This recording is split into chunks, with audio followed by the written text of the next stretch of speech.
Hello, I'm Mason Marangella from Vertex Effects, and today we're talking about the Vertex Battery Power Supply MKII.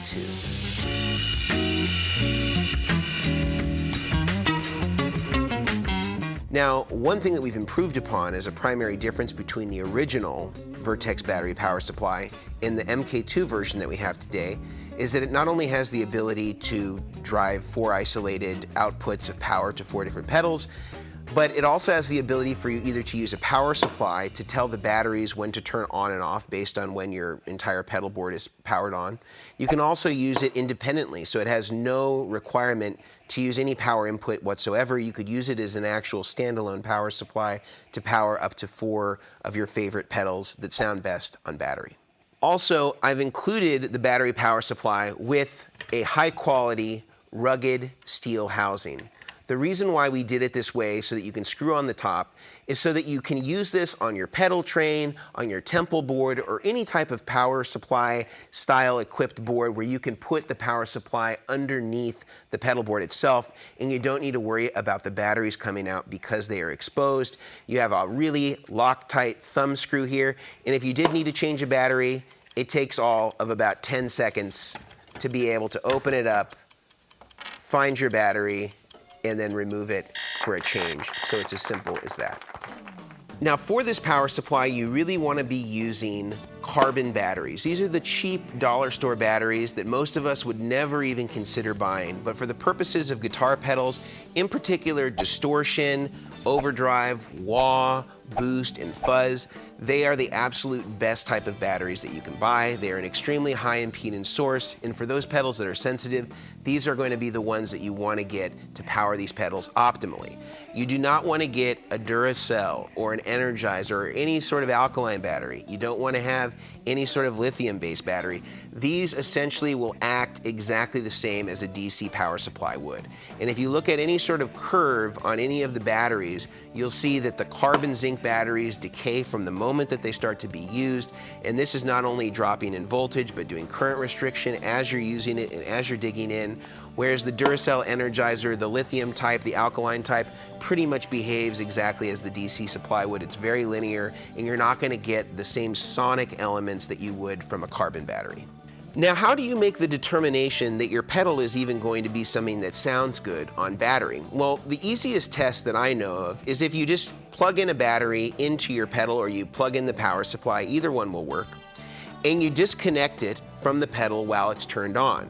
If the LED goes off immediately, that means that there's either no power supply cap or a very small power supply cap, meaning that it will be sensitive to a battery versus power supply.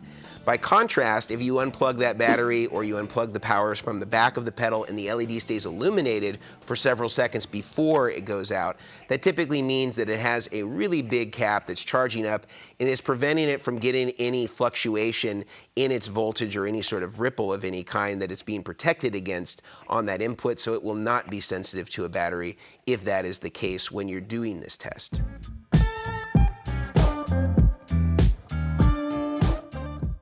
What I'm going to be doing is flipping back and forth between this box, which is my battery AB box. Flip to one position, I'm going to be powered by the power supply on this side, the Chalks power supply.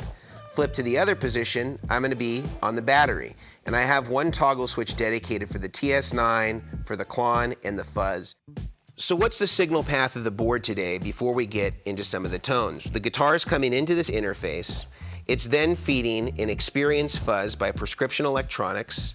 We then have a Klon style device here, and then it's feeding the Ibanez Tube Screamer, and then it's going directly into a Fender Hot Rod DeVille ML. The only things in the back, again, are just the 2 different power supplies that I'm switching back and forth. I know it looks complicated. We have more hardware here than we do actual pedals, but this is just for the purposes of the test, so you can really hear in real time the differences between the batteries and the supplies. So let's get into some playing.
Thank you for watching our demonstration of the Vertex Battery Power Supply MKII. If you want to learn more about this, we have plenty of links in the description so you can purchase one, or you can email us if you have any questions about what pedals on your rig might be a good fit for this particular power supply. And if you like what you saw today, I highly recommend that you like, you subscribe, and you leave us a comment. Tell us if you think we're crazy, if you didn't hear any difference whatsoever, or if you did hear some differences, and tell us some of the pedals that you find to be sensitive on a battery versus a power supply, because I love to keep a running list of what those are. Until next time, I'm Mason Marangella from Vertex Effects. See you later.